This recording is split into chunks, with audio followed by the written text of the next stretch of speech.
नमस्कार, आदाब, सत श्री अकाल और खुशामदीद। Very very good evening to all of you people. This is Kumar Amit और आप लोग देख रहे हैं आपका अपना चैनल बीकॉम कॉर्नर। आज का वीडियो बहुत ज्यादा स्पेशल और इंपॉर्टेंट रहने वाला है तमाम बीकॉम प्रोग्राम सेमेस्टर 1 के लिए। उम्मीद करता हूं आप सभी इस वीडियो लेक्चर के दरमियान मेरे साथ आखिरी तक बने रहेंगे। और हाँ, वीडियो अगर आपको पसंद आता है, कंटेंट यूजफुल लगता है, तो इस वीडियो को लाइक करके अपने तमाम दोस्तों के साथ शेयर जरूर करेंगे। बहरहाल विदाउट वेस्टिंग द टाइम चलिए शुरू करते हैं। बट फ्रेंड्स, आज की वीडियो के अंदर हम लोग चर्चा करने वाले हैं आपके business organisation and management subject को लेकर के।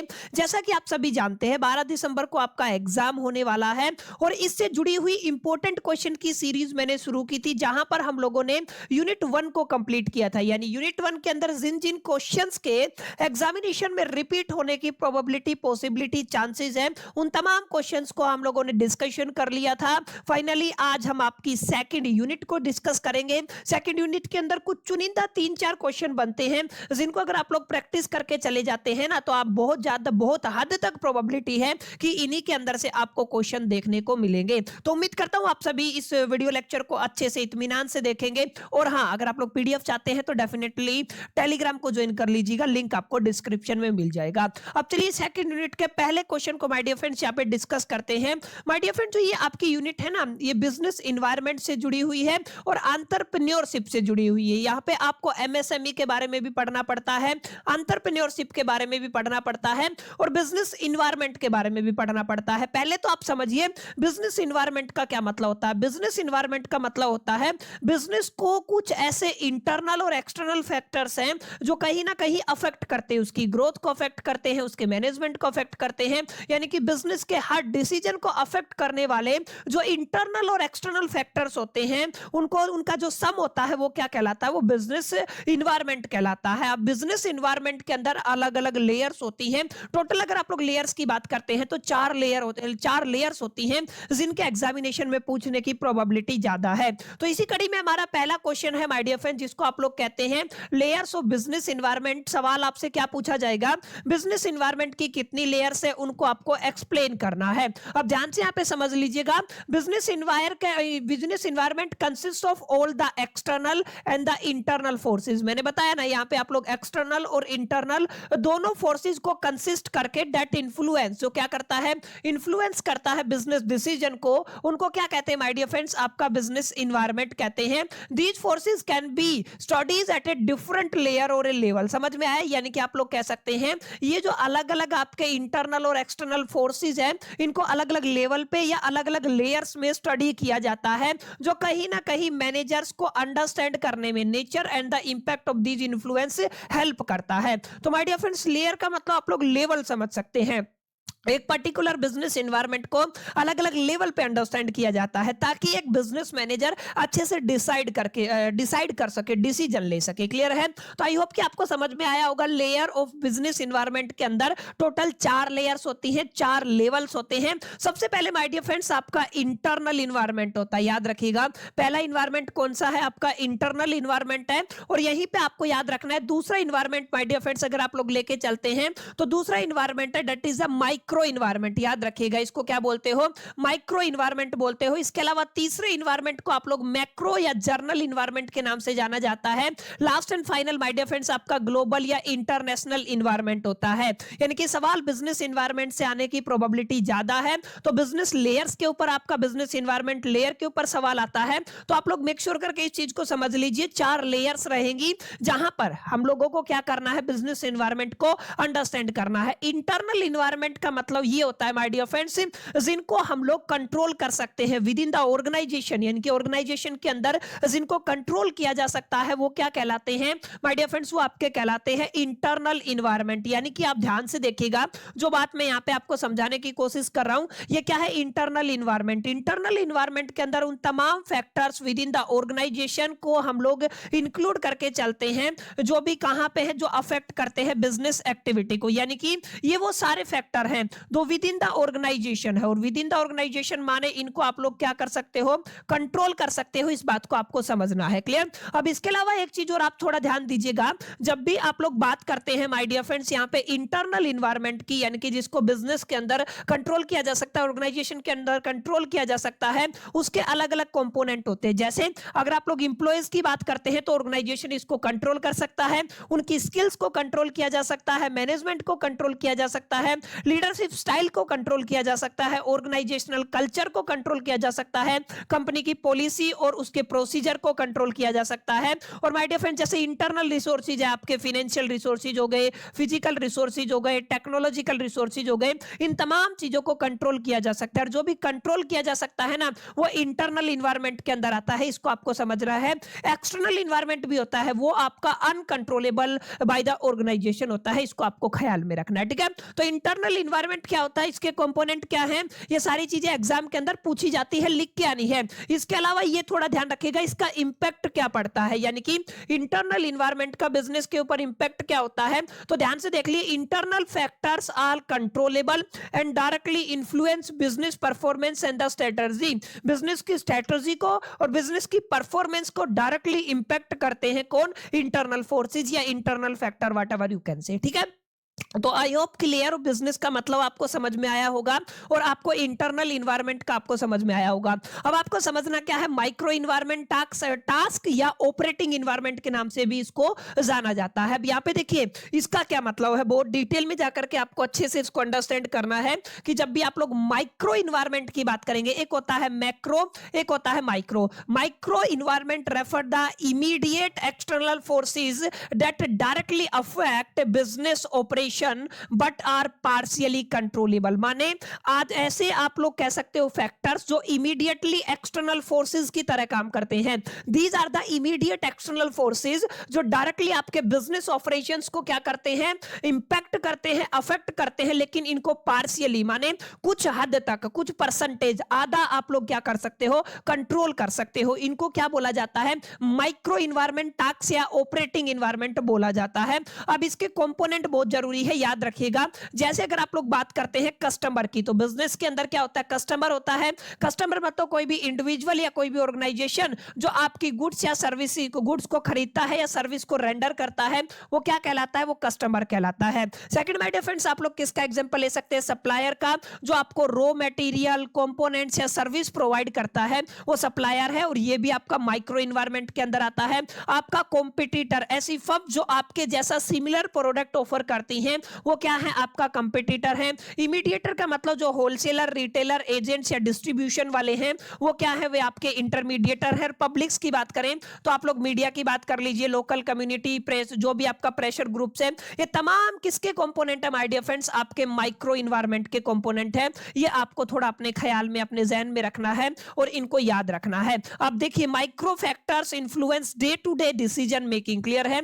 ये किसको इफेक्ट करते हैं, डे टू डे डिसीजन जो आपकी मेकिंग है, और कॉम्पिटिटिव स्ट्रेटजी को क्या करते हैं, इंपैक्ट करते हैं। तो लेयर्स ऑफ बिजनेस की बात कर लीजिए, लेवल्स ऑफ बिजनेस इन्वायरमेंट की बात कर लीजिए, तो आप लोगों को इसको बड़े आराम से, प्यार से, इसी तरीके से रिप्रेजेंट करके आना है, लिख के आना है। अब ये काफी इंपॉर्टेंट है। देखिए ये क्या है, आपका मैक्रो इन्वायरमेंट है, जिसको जर्नल इन्वायरमेंट के नाम से भी जाना जाता है। और इसकी डेफिनेशन देखो, macro environment include broad external forces, यानी कि यहां पे ब्रॉड एक्सटर्नल फोर्सेज को इंक्लूड किया गया है, जो अफेक्ट करते हैं ओवरऑल ऑर्गेनाइजेशन को। माने ये जो फैक्टर है ना, ये किसी इंडिविजुअल ऑर्गेनाइजेशन के ऊपर इंपैक्ट नहीं डालते हैं, ये ओवरऑल ऑर्गेनाइजेशन के ऊपर इंपैक्ट डालते हैं। और याद रखिएगा, मैक्रो को याद करने के लिए एक निमोनिक्स मैं आपको देता हूं, इसको माय डियर फ्रेंड्स हम लोग पेस्टल के नाम से जानते हैं। किसके नाम से जानते हैं, पेस्टल के नाम से जानते हैं। पी का मतलब होता है पॉलिटिकल इन्वायरमेंट, और आपका पी के बाद ई है, ई का मतलब होता है इकोनॉमिक इन्वायरमेंट, एस का मतलब सोशल इन्वायरमेंट, टी का मतलब होता है टेक्नोलॉजिकल इन्वायरमेंट, लीगल इन्वायरमेंट, और आपका एफ का मतलब होता है इकोलॉजिकल इन्वायरमेंट। क्लियर है? तो इसको पेस्टल के निमोनिक से माय डियर फ्रेंड्स आप लोग याद रख सकते हैं। मैक्रो इन्वायरमेंट के अंदर आप लोग क्या करते हैं, ब्रॉड एक्सटर्नल फोर्सेस को इंक्लूड करके चलते हैं, जो ओवरऑल बिजनेसेस को इंपैक्ट करते हैं। उनको क्या कहते हो आप लोग, मैक्रो इन्वायरमेंट कहते हो। क्लियर, सिंपल सा लॉजिक है, कोई यहाँ पे आपको ज्यादा डिफिकल्टी नहीं मिलेगी। जैसे पॉलिटिकल इन्वायरमेंट की बात करते हैं, गवर्नमेंट की पॉलिसी है, हर एक बिजनेस को अफेक्ट करती है, ऑर्गेनाइजेशन को अफेक्ट करती है। पॉलिटिकल स्टेबिलिटी, टैक्सेशन रूल, जो भी ट्रेड रेगुलेशन है, ये किसी एक इंडिविजुअल ऑर्गेनाइजेशन को इंपैक्ट नहीं करते हैं, ये ओवरऑल ऑर्गेनाइजेशन को इंपैक्ट करते हैं। इकोनॉमिक इन्वायरमेंट के अंदर इंटरेस्ट रेट हो गया, इन्फ्लेशन हो गया, इनकम लेवल हो गया, जीडीपी ग्रोथ हो गया, इंप्लॉयमेंट लेवल हो गया। माय डियर फ्रेंड्स, ये तमाम चीजें किसके अंदर आती है, इकोनॉमिक इन्वायरमेंट के अंदर आती है। सोशल इन्वायरमेंट के अंदर आपका डेमोग्राफिक्स हो गया, लाइफस्टाइल ट्रेंड हो गया, कल्चर वैल्यूज हो गया, सोशल एटीट्यूड हो गया। तमाम चीजें कहां पे आती है, सोशल इन्वायरमेंट के अंदर आती है। टेक्नोलॉजिकल के अंदर innovation, research and development, R&D activity, automation and the digitalisation हो गया है। ऐसे लीगल इन्वायरमेंट होता है, ऐसे इकोलॉजिकल के अंदर क्लाइमेट हो गया, पोल्यूशन हो गया, और नेचुरल रिसोर्सेज की अवेलेबिलिटी हो गया। ठीक है, ये चीजें हैं जिनको आप लोग किस कैटेगरी में रखते हैं, मैक्रो इन्वायरमेंट की कैटेगरी में रखते हैं। और जिनको जानना, जिनको समझना, जिनको अंडरस्टैंड करना आप सभी के लिए बेहद जरूरी हो जाता है। ग्लोबल इन्वायरमेंट, ग्लोबल का मतलब इंटरनेशनल। अब कुछ ऐसे रिलेशन बन जाते हैं, कुछ ऐसी पॉलिसी बन जाती है, कुछ ऐसे फोर्सेज एग्जिस्टेंस में आ जाते हैं जो कहीं ना कहीं हमारे ग्लोबल रिलेशनशिप की वजह से डेवलप होते हैं। जैसे अगर आप इसकी डेफिनेशन की बात करते हैं तो ग्लोबल इन्वायरमेंट इंक्लूड करके चलता है ऑल इंटरनेशनल फोर्सेज को that impact the business operation specifically for the companies involve in the global trade. वो कंपनी जो कहीं ना कहीं कहां पे इन्वॉल्व है, ग्लोबल ट्रेड के अंदर इन्वॉल्व है। कंपोनेंट की बात करें तो देखिए यहां से आपको एक क्लैरिटी मिलेगा। कंपोनेंट के अंदर global market and the competition की बात कर लीजिए, इंटरनेशनल ट्रेड एग्रीमेंट की बात कर लीजिए, एक्सचेंज रेट की बात कर लीजिए, फॉरेन पॉलिसीज की बात कर लीजिए, ग्लोबल कल्चर की बात कर लीजिए, फॉरेन इन्वेस्टमेंट की बात कर लीजिए। ठीक है, ये तमाम किसके कंपोनेंट है, ग्लोबल इन्वायरमेंट के कंपोनेंट है। तो यहां से आपको पता चला बिजनेस इन्वायरमेंट के जो लेयर्स है, लेवल्स है, 4 हैं। सबसे लास्ट है ग्लोबल, उसके बाद माय डियर फ्रेंड्स आपका मैक्रो, एक आता है आपका माइक्रो, उसके बाद आता है आपका एक इंटरनल। क्लियर है, ये 4 क्या है, लेयर्स है या लेवल्स हैं बिजनेस इन्वायरमेंट के, जिनको आपको अच्छे से याद करना है, मेमोराइज करना है, अंडरस्टैंड करना है। यहां से सवाल आने की बहुत हद तक प्रोबेबिलिटी है इस बार एग्जामिनेशन के अंदर। ठीक है, उम्मीद करता हूं पहला क्वेश्चन आपको समझ में आया होगा अच्छे से। अब बढ़ते हैं अपने दूसरे इंपॉर्टेंट क्वेश्चन की तरफ माय डियर फ्रेंड्स। दूसरा इंपॉर्टेंट क्वेश्चन आपके एथिक्स एंड रिस्पॉन्सिबिलिटी टॉपिक से आएगा। क्लियर है, आप लोग क्या कहेंगे, एथिक्स, और दूसरा शब्द क्या है आपका, रिस्पॉन्सिबिलिटी। क्लियर है, आपका क्या है दूसरा शब्द, आपका रिस्पॉन्सिबिलिटी है। तो आपको याद रखना है एथिक्स और रिस्पॉन्सिबिलिटी से जुड़ा हुआ ये सवाल आता है। यहां पे क्या कहेंगे, इंपॉर्टेंस ऑफ एथिक्स क्या होता है, importance of responsibility. Ethics, norms, discipline, आप सभी को पता है जिस ऑर्गेनाइजेशन कहीं ना कहीं जो भी organisation ethics, norms and discipline के साथ काम करती है उसकी अपनी एक ब्रांड वैल्यू होती है, उसका अपना एक कस्टमर सेटिस्फेक्शन होता है, उसका अपना एक प्रोडक्ट होता है। यानी कि आपको पहले समझना है कि ये जो आपका एथिक्स का मतलब क्या है, modern businesses are expected not only to earn the profit but also operate ethically and contribute positively to the society. कहने का मतलब क्या है, मॉडर्न जितने भी बिजनेसेस हैं उनका अब केवल ये मोटिव नहीं रहा है कि वो पैसा कमाए, प्रॉफिट कमाए, बल्कि उनका एक और मोटिव ये भी है वो कहीं ना कहीं ये जो बिजनेस रन करे एथिकली करे, नीति नियम सिद्धांत के साथ करे, प्लस में वो कहीं ना कहीं सोसाइटी के अंदर कंट्रीब्यूट करे। रिस्पॉन्सिबिलिटी है, सोशल रिस्पॉन्सिबिलिटी भी उनकी बनती है। ठीक है, आगे देखिए, ethics and social responsibilities help build trust. ये थोड़ा ध्यान रखिएगा, ethics and social responsibility build trust, improve reputation and ensure long term survival of the business. काफी इंपॉर्टेंट बात है।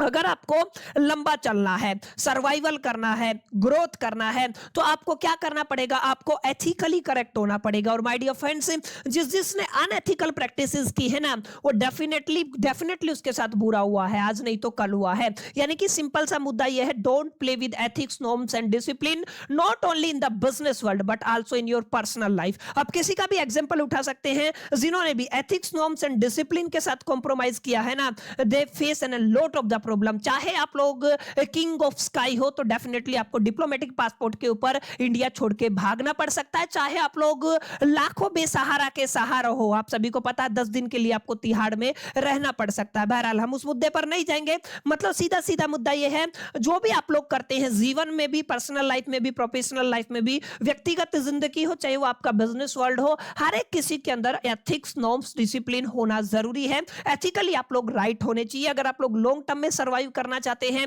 ग्रोथ करना चाहते हैं, रेपुटेशन बिल्ड करना चाहते हैं, ब्रांड वैल्यू बिल्ड करना चाहते हैं। बहरहाल अब बात करते हैं इंपॉर्टेंस ऑफ एथिक्स की। इंपॉर्टेंस ऑफ एथिक्स, देखिए एथिक्स जरूरी क्यों है, आप सभी इतना बहुत आराम से इसके बारे में लिख सकते हैं। अगर आपको एक गुड रेपुटेशन बिल्ड करना है माय डियर फ्रेंड्स, अगर आपको क्या करना है, एक अच्छी रेपुटेशन बिल्ड करनी है, तो आपको एथिकली करेक्ट होना पड़ेगा। अगर आप लोग कस्टमर की लॉयल्टी को इंक्रीज करना चाहते हैं तो आपको एथिकली करेक्ट होना पड़ेगा। अगर आप लोग इंप्लॉइज के मोरल को इंक्रीज करना चाहते हैं ना, तो आपको एथिकली करेक्ट होना पड़ेगा। बहुत ऑब्वियस सी बात है, ऑर्गेनाइजेशन को, ऑर्गेनाइजेशन से जुड़े हुए लोगों को एथिकली करेक्ट होना पड़ेगा। समझ में आया? आगे अगर आप लोग बात करते हैं लीगल इश्यूज को, अगर आप लोग रिड्यूस करना चाहते हैं, अगर आप लोग अनएथिकल प्रैक्टिसेस करेंगे, ऑब्वियस सी बात है लीगल इश्यूज बढ़ेंगे। अब आप चाहते हैं कि आपकी ऑर्गेनाइजेशन के अंदर लीगल इश्यूज घटे, रिड्यूस हो, तो एथिकली आपको करेक्ट होना पड़ेगा। जो भी काम करते हैं वो एथिक्स, नॉर्म्स एंड डिसिप्लिन के साथ करना पड़ेगा। एंश्योर लॉन्ग टर्म सस्टेनेबिलिटी, जिन्होंने भी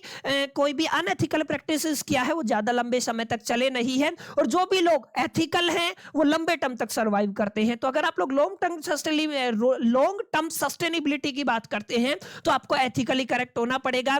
and encourage transparency and the accountability, obvious सी बात है जब आप कुछ गलत करेंगे ही नहीं तो अकाउंटेबिलिटी भी बढ़ेगा, और आपका जिसको आप लोग क्या बोलते हो, ट्रांसपेरेंसी भी बढ़ेगा। ठीक है ना, जो आपका एक तरीके से क्या बोलते हो, ट्रांसपेरेंसी, जिसको हिंदी में आप लोग देख लेना। ठीक है, सिंपल सा मुद्दा ये है कि आपको बताना है इंपॉर्टेंस ऑफ एथिक्स क्या होता है। तो अगर आप लोग गुड रेपुटेशन, लॉयल्टी कस्टमर की इंक्रीज करना चाहते हैं, इंप्लॉइज का मोरल इंक्रीज करना चाहते हैं, लॉन्ग टर्म सस्टेनेबिलिटी चाहते हैं, अगर आप लोग लीगल इश्यूज को रिड्यूस करना चाहते हैं, एनकरेज करना चाहते हैं ट्रांसपेरेंसी एंड अकाउंटेबिलिटी को, तो उस केस में हमें एथिकली करेक्ट होना जरूरी है और होना पड़ेगा। समझ में आया? एथिक्स की बात समझ में आ गई। रिस्पॉन्सिबिलिटी, सोशल रिस्पॉन्सिबिलिटी, सामाजिक जिम्मेदारी। अब मैंने बताया ना, हमारा मेन मोटिव ये नहीं है कि केवल हम लोग बिजनेस पैसा कमाएं। मैं बिजनेस प्रोस्पेक्टिव से बात कर रहा हूं। पैसा कमाना हमारा केवल एक मोटिव नहीं है, उस पैसे को कमाना है, प्रॉफिट कमाना है, लॉन्ग टर्म में कमाना है, प्लस में एथिकली, प्लस में सोशल रिस्पॉन्सिबिलिटी के साथ कमाना। सोसाइटी को हम लोग कुछ ऐसा दें जिससे कुछ वैल्यू एडिड हो। क्लियर है? तो इसको कहते हो सोशल रिस्पॉन्सिबिलिटी, सामाजिक जिम्मेदारी। जैसे अगर मैं कोई ब्रांड हूं, मेरा कोई अपना कोई कंपनी है, मेरा कोई ऑर्गेनाइजेशन है, मान लीजिए मैं टीचिंग फील्ड में हूं, मेरा कोई कंपनी है या whatever you can say organisation है, स्कूल है, तो मेरी पहली रिस्पॉन्सिबिलिटी बनती है कि मैं अपने प्रोडक्ट के साथ लॉयल रहूं। जो भी मैं प्रोडक्ट प्रोवाइड कर रहा हूं मेरे कस्टमर को, और जो प्राइस पे कर रहा हूं फेयर प्राइस के ऊपर, उसको वैल्यू मिलना चाहिए। ये तो कस्टमर के साथ हुई। जो मेरे साथ मेरी ऑर्गेनाइजेशन के अंदर लोग काम करते हैं, उनका भी एक तरीके से मेरे को ख्याल रखना पड़ेगा। एक अच्छा इन्वायरमेंट अलोंग विद सही रेमुनरेशन, एक अच्छा मेहनत आना, सैलरी, वेजेस के साथ उनको रखना पड़ेगा। खैर ये सारी रिस्पॉन्सिबिलिटीज होती है, अभी हम पढ़ेंगे। ठीक है ना? अब यहाँ पे आप लोग क्या पढ़ने वाले हो? आप लोग पढ़ने वाले हो, आप लोगों को पढ़ना है इंपॉर्टेंस ऑफ सोशल रिस्पॉन्सिबिलिटी। थोड़ा ध्यान दीजिएगा भाई और बहनों, यहाँ पे आपको क्या करना है। यहाँ पे हम लोग कहेंगे सोशल रिस्पॉन्सिबिलिटी, CSR बोलते हो आप लोग, इसको याद रखिएगा। रेफर, किसको रेफर? इसका मतलब होता है obligation of a business to contribute a society welfare beyond profit making। Profit making के बियॉन्ड जाकर के हमें क्या करना है माय डियर फ्रेंड्स? हमें कंट्रीब्यूट करना है सोसाइटी वेलफेयर के अंदर। तो ये जो ऑब्लिगेशन है किसी भी बिजनेस का, ये कहलाता है आपका सोशल रिस्पॉन्सिबिलिटी। ठीक है? सोशल रिस्पॉन्सिबिलिटी की क्या क्या इंपॉर्टेंस है? हमें प्रमोट करना है पब्लिक वेलफेयर को, एनहांस करना है ब्रांड इमेज को, better relationship with the stakeholder को, अट्रैक्ट करना है रिटेन टैलेंट को। क्लियर है? अट्रैक्ट भी करना है, टैलेंट को भी क्या करना है? रिटेन करना है। ज्यादा कुछ आपको यहाँ पे सोचने की, समझने की, दिमाग खर्च करने की जरूरत नहीं है। बेसिक बेसिक पॉइंट है, एक बार पढ़ लीजिए। छोटी छोटी डेफिनेशन भी अगर नहीं समझ में आए तो उनको एक बार रीड कर लीजिए, आपका काम हो जाएगा। बहुत प्यार से आप लोग इसके अंदर नंबर ले आओगे। पूरा का पूरा थ्योरेटिकल है, लिखना है, वही बातें हैं जो 12th के 11th के आप लोग बिजनेस सब्जेक्ट के अंदर पढ़ते आए हैं। बस थोड़ा सा कुछ टॉपिक अलग है, थोड़ा सा लेवल बढ़ा दिया गया है। ठीक है?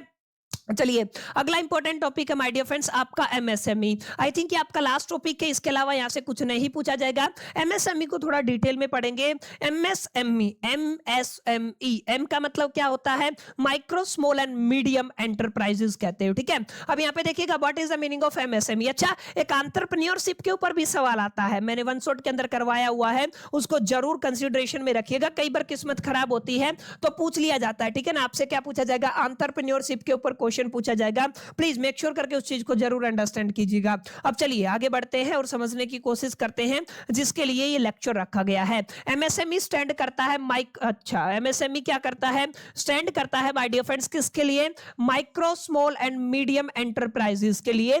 These are enterprises that engaged in the production, manufacturing और provision of a goods and services. याद रखिएगा ये ऐसी एंटरप्राइजेस हैं जो कहीं ना कहीं एंगेज होती है प्रोडक्शन के अंदर, मैन्युफैक्चरिंग के अंदर and provision of the goods and services and are defined based on investment in plants, machinery, equipment and some cases ये क्या होता है, एनुअल टर्नओवर के ऊपर भी इनका एक डेफिनेशन होता है। MSME play a vital role in the economic growth. ये आपकी हिंदुस्तान नहीं किसी भी कंट्री की इकोनॉमिक ग्रोथ में काफी हेल्प करती है, इंप्लॉयमेंट जनरेशन में और इंडस्ट्रियल डेवलपमेंट में भी काफी हद तक ये हमारी हेल्प करती है। तो कुछ कुछ बेसिक पॉइंट है जिनको आपको समझना है, ये याद रखिएगा। यहां पे अगर डेफिनेशन की बात करते हैं according to the MSMED act 2006 और रीसेंट अपडेट के अकॉर्डिंग अगर आप लोग बात करते हैं, micro small and medium enterprises development इसकी फुल फॉर्म होती है एमएसएमईडी यानी micro small and medium enterprises development act 2006 define करता है। देखिए यहाँ पे कैटेगरी है, यहाँ पे आपका मैन्युफैक्चरिंग एंटरप्राइज इन्वेस्टमेंट की बात हो रही है, यहाँ पे सर्विस जो या इन्वेस्टमेंट इन इक्विपमेंट की बात हो रही है। ध्यान दीजिएगा क्या क्या बातें हैं। सबसे पहले आपको देना माइक्रो स्मॉल एंड मीडियम तीनों कैटेगरियां बताई गई है और यहाँ पे ध्यान क्या दे रहा है, ध्यान ये देना, देखिए यहाँ पे अगर आपका अप टू 1 करोड़ का टर्नओवर है तो आप लोग माइक्रो के अंदर आएंगे और सर्विस एंटरप्राइजेस के अंदर आपका अप टू 1 करोड़ होना चाहिए। अगर आप लोग स्मॉल के अंदर है 1 करोड़ से 10 करोड़, यहाँ पे 1 करोड़ से 10 करोड़ आपको याद रखना है। सर्विस हो चाहे आपका प्लांट एंड मशीनरी हो, ठीक है, यानी कि सर्विस इक्विपमेंट ये प्लांट एंड मशीनरी इक्विपमेंट है। मीडियम के अंदर 10 से 50 करोड़ और यहाँ पे भी क्या है 10 से 50 करोड़। बेसिक चीजें सिर्फ आपको याद रखनी है, ठीक है। तो ये काफी बार पेपर में आता है, इसको आपको थोड़ा याद रखना है। From 2020 onward MSME definition also consider annual turnover, ये थोड़ा याद रखिएगा। 2020 के बाद यहाँ पे एनुअल टर्नओवर को भी इंक्लूड करके चले हैं। अब ये एनुअल टर्नओवर जरूर याद रखिएगा। देखिए क्या है, माइक्रो के अंदर इन्वेस्टमेंट तो आपकी क्या है, माइक्रो के अंदर आपकी अप टू 1 करोड़ इन्वेस्टमेंट है, टर्नओवर 5 करोड़ तक का है। स्मॉल के अंदर आपका टर्नओवर 50 करोड़ तक का है और आपके मीडियम के अंदर आपका जो टर्नओवर है 250 करोड़ से ज्यादा नहीं होना चाहिए। समझ में आया? तो ये आपको थोड़ा याद रखना, ठीक है। ये वैल्यू जो याद रख लीजिएगा, आपका काम हो जाएगा। ये मैं बता चुका हूं, ठीक है, ये वाली बात मैं बता चुका हूं। यहाँ पे आप लोग एक बार दोबारा से पढ़ सकते हैं, वहां पे नहीं दिख रहा है तो। अब देखिए फीचर्स ऑफ एमएसएमई, एमएसएमई के फीचर्स की अगर आप लोग बात करते हैं तो सबसे पहला फीचर है small scale operations, limited investment है और वर्कफोर्स है, यानी आप लोग कह सकते हैं आपको एक ऑफर मिलता है जिसको आप लोग कहते हैं small scale operation. Small scale operation के ऊपर आप लोग क्या कर सकते हैं, इसको ऑपरेट कर सकते हैं। इंप्लॉयमेंट जनरेशन में काफी हेल्प करता है, फ्लेक्सिबिलिटी होती है क्योंकि आप लोग क्विक डिसीजन ले सकते हैं। इनोवेशन एंड एंटरप्रेन्योरशिप, एनकरेज करता है creativity and new business ideas को। यहाँ पे है रीजनल डेवलपमेंट, यानी कि रूरल एरिया के अंदर भी, रीजनल एरिया के अंदर भी डेवलपमेंट की संभावना रहती है। गवर्नमेंट सपोर्ट करती है, MSME receive special incentive, subsidies and the loans, ये आपको पता ही होगा, ठीक है ना। एंड इंपॉर्टेंस ऑफ एमएसएमई क्यों है, क्योंकि यहाँ पे इंप्लॉयमेंट जनरेशन होता है, इकोनॉमिक डेवलपमेंट होता है, एक्सपोर्ट प्रमोशन होता है, एंटरप्रेन्योरशिप डेवलपमेंट होता है, बैलेंस रीजनल ग्रोथ होती है और innovation and the skill development होता है। बेसिक बातें हैं, कोई भी 12th वाला बच्चा भी इनको लिख सकता है, ग्रेजुएशन वाले तो बहुत प्यार से लिख देंगे, ठीक है ना। अगर नहीं भी लिख सकते एक बार रीड कर लो यार, पीडीएफ में आपको प्रोवाइड कर रहा हूं, याद करोगे काम बन जाएगा। लास्ट मोमेंट की क्लासेज हैं, लास्ट मोमेंट में आप सभी समझते हैं, या तो इंपॉर्टेंट क्वेश्चन डिस्कस होते हैं या आप लोग मान के चले रिवीजन होता है, ठीक है ना। अब बहुत गहराई में जाकर के हमें थोड़ी ना पढ़ना, बहुत गहराई में जाकर के पढ़ना था वो समय जा चुका है, वो बहुत पहले जा चुका है, क्योंकि आपको पूरा 6 महीना पढ़ना होता है फिर, ठीक है ना। यहाँ पे तो जस्ट रिवीजन है, जस्ट एक क्विक रिवीजन है कि आप लोग ठीक ठाक पढ़ के ठीक ठाक नंबर ले आए, पास हो जाए बस। और वही बच्चे एंड मोमेंट पे देखते हैं, जिन्होंने रेगुलर से पढ़ाई किया है उनका सारा हो चुका होगा, उन्होंने रिवीजन भी कर लिया होगा। बहरहाल गवर्नमेंट सपोर्ट करता है, चाहे आप लोग असिस्ट कर सकते हैं loan, credit guarantee schemes and subsidies को। ये थोड़ा सा कुछ बेसिक बातें हैं जिनकी अगर आप लोग मालूमात हासिल करेंगे तो आपका काम बन जाएगा। इसके अलावा एक टॉपिक मैं अपनी तरफ से आपको बता रहा हूं माय डियर फ्रेंड्स, आपको एंटरप्रेन्योरशिप के ऊपर जरूर क्वेश्चन याद करना है। एंटरप्रेन्योरशिप को एक बार जरूर पढ़िएगा। अगर आप लोग इतना करते हैं तो आपका काम बन गया है, यूनिट सेकंड कंप्लीट हो गया है। इससे बाहर कहीं घूमने की जरूरत नहीं है, जाने की जरूरत नहीं है, कुछ और करने की जरूरत नहीं है। बहुत हद तक मैक्सिमम चांसेस है, संभावना है, प्रोबेबिलिटी है कि इन्हीं में से क्वेश्चन रिपीट होगा या इन्हीं को घुमा करके कहीं और से आपको कोई क्वेश्चन देखने को मिलेगा। उम्मीद करता हूं वीडियो आपको पसंद आया होगा, चीजें आपको समझ में आई होंगी। अगर वीडियो पसंद आए तो इस वीडियो को लाइक जरूर कर दीजिएगा। दोस्तों के साथ शेयर करना मत भूलिएगा। पहली दफे चैनल पे आए तो सब्सक्राइब करके बेल आइकन को जरूर प्रेस कर दीजिएगा। अगली वीडियो के अंदर मिलते हैं, जब तक के लिए मैं तो सोल दी बाय, स्टिल कीप लर्निंग।